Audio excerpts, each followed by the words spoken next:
સુરતમાં હત્યા સહિતના બનાવોમાં રોજ વધારો થઈ રહ્યો છે, ત્યારે ડિંડોલીમાં માથાભારે આરોપીને ઘેરી તીક્ષ્ણ હથિયારના ઘા ઝીકી હત્યા કરનાર હત્યારાઓને ડિંડોલી પોલીસે ગણતરીના કલાકોમાં જ ઝડપી પાડ્યા છે। સુરતના ડિંડોલી વિસ્તારમાં જગદંબાનગર સોસાયટીમાં 8મી ફેબ્રુઆરીની રાતે હત્યાની ઘટના સામે આવી છે। ભૂતકાળમાં દેવા ઉર્ફે કાલુ નામના યુવકના મર્ડર કેસના આરોપી ગણેશ વાઘની અજાણ્યા શખ્સો દ્વારા નિર્મમ હત્યા કરવામાં આવી છે। ઘટનાની જાણ થતાં ડિંડોલી પોલીસ અને ક્રાઇમ બ્રાન્ચની ટીમે સ્થળે દોડી ગઈ હતી। ડિંડોલીના જગદંબાનગર ખાતે ગણેશ વાઘને ઘેરી લઈ તેના પર તીક્ષ્ણ હથિયાર વડે હુમલો કરી તેની ઘાતકી હત્યા કરી ભાગી છૂટેલા હત્યારાઓ રાજ ઉર્ફે સુખા ભાગવત પાટીલ, અર્જન વિકી ઉર્ફે તોતડા શેખર પાટીલ અને કલ્પેશ ઉર્ફે કબૂતરને ડિંડોલી પોલીસે ગણતરીના કલાકોમાં જ ઝડપી પાડી જેલના સળિયા પાછળ ધકેલી દીધો છે। ડિંડોલીમાં જગદંબાનગર સોસાયટીમાં હત્યાનો એક બનાવ બન્યો હતો। આ ઘટનામાં મરણ જનાર તરીકે ગણેશ વાઘ કરીને એક વ્યક્તિ હતો। એની હત્યામાં જે સામેલ હતા એને પકડવા માટે પોલીસે તરત જ પોતાના ટીમો લગાવી દીધી હતી, જેમાં ડિંડોલીની સર્વેલન્સની ટીમની સાથે સાથે અન્ય પોલીસની ટીમ પણ જોડાઈ હતી અને આ ઘટનામાં ડિટેક્શન કરતા ખૂબ જ ટૂંકા સમયમાં અમે 4 આરોપીઓની ડિટેન કરી લીધેલા છે। એ 4 આરોપીઓમાંથી એકનું નામ સુખલાલ ઉર્ફે સુખા પાટીલ છે, બીજું છે પવન પાટીલ, બીજો અર્જુન યાદવ અને હર્ષલ કોળી।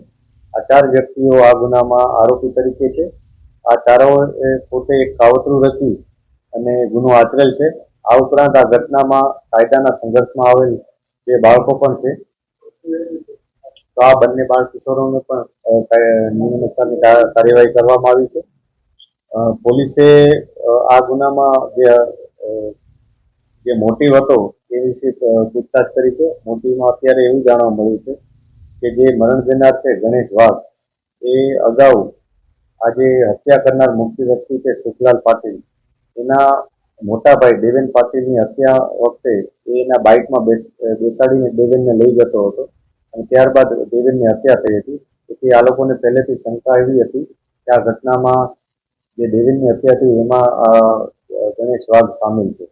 ત્યારબાદ ગણેશ વાઘે આ લોકો વચ્ચે અગાઉની જે હત્યા હતી એમાં ફરિયાદી પક્ષને એટલે કે જે અત્યારના જે આરોપી છે સુખલાલ પાટીલ એના પરિવારજનોને જૂના જે આરોપીઓ હતા એ લોકો સાથે સમાધાન માટે અવારનવાર વાત કરી હતી। એ બાબતને લઈને બંને વચ્ચે એક જાતનું મનદુખ ચાલતું જ હતું। જે છેવટે ગઈકાલે સુખલાલ પાટીલે પોતાના મિત્રો સાથે ભેગા મળી પૂર્વ આયોજિત કાવતરું ઘડ્યું અને ગણેશને પોતાના વિસ્તારમાં બોલાવ્યો હતો। ગણેશ મૂળ ખટોદરામાં રહે છે, પરંતુ એને જેમ તેમ પ્રકારે અહીંયા બોલાવ્યો હતો અને પછી એને ચપ્પુના ઘા મારી અને એની હત્યા નિપજાવી હતી। આ જે ઘટનામાં જે ચપ્પુ વપરાયું છે એને હજી રિકોવર કરવાનું બાકી છે। પોલીસ એના માટે ફર્ધર પોલીસ કસ્ટડી પણ માંગશે આરોપીઓની અને જે પણ કાયદેસરની કાર્યવાહી હશે એ કરવામાં આવશે। Bureau report S9 news Surat. અમારી તમામ માહિતીથી અપડેટ રહેવા માટે જોડાયેલા રહો S9 ન્યૂઝ સાથે।